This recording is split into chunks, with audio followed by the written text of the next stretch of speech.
All right, Gundam fans, let's talk. You know how important the look of your mobile suit is, right? It's everything.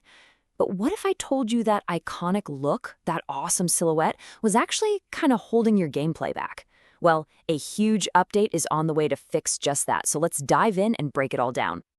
And I'm not kidding, Gundam just got a massive gameplay change. Seriously, this isn't some tiny little patch note we're talking about. This is a fundamental shift, something the community has been asking for a long, long time. It's a huge deal, and it all comes down to one specific problem that the devs are finally tackling head on. So, let's get right to it. The bulky backpack problem. Okay, so here's the thing. And if you've played, you know exactly what I'm talking about. The problem is, these bulky backpacks are getting in the way of smooth gameplay. Think about some of the most iconic Gundams, right? They've got these absolutely massive backpacks. And yeah, they look amazing, no doubt. But in the middle of a fast-paced match, they can be a real pain. They can mess with your movement. They can even block your line of sight.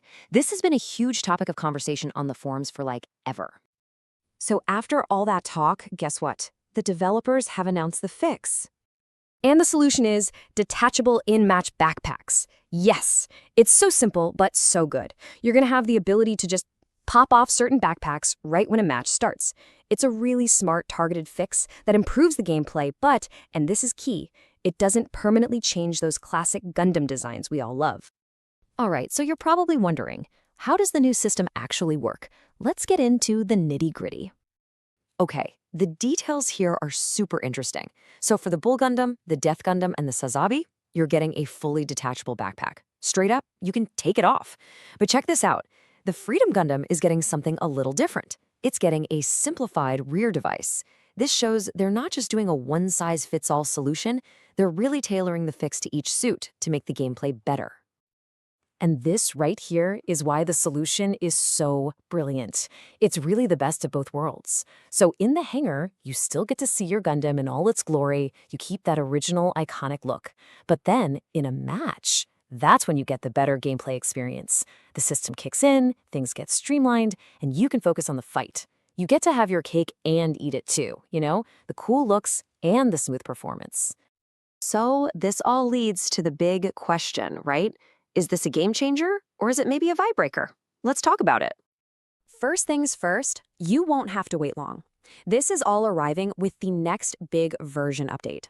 Yep, this isn't some concept art for the distant future. These changes are locked in and coming soon. And hey, if you thought the backpack thing was cool, you might want to sit down. Trust us, there's even more content coming along with it. This isn't just a one-and-done feature drop. The backpacks are just one piece of a much, much bigger puzzle. This update is shaping up to be one of the biggest patches we've seen in a long time. Which brings us back to that big question. Will detachable devices make Gundam battles more fun, or will they break the vibe? I mean, is this a genius fix that's going to make combat way more fun and dynamic? Or does messing with the look of these iconic machines, even if it's just during a match, kind of break that classic Gundam vibe? It's a really interesting debate, and honestly, I'm curious to see what you all think about it.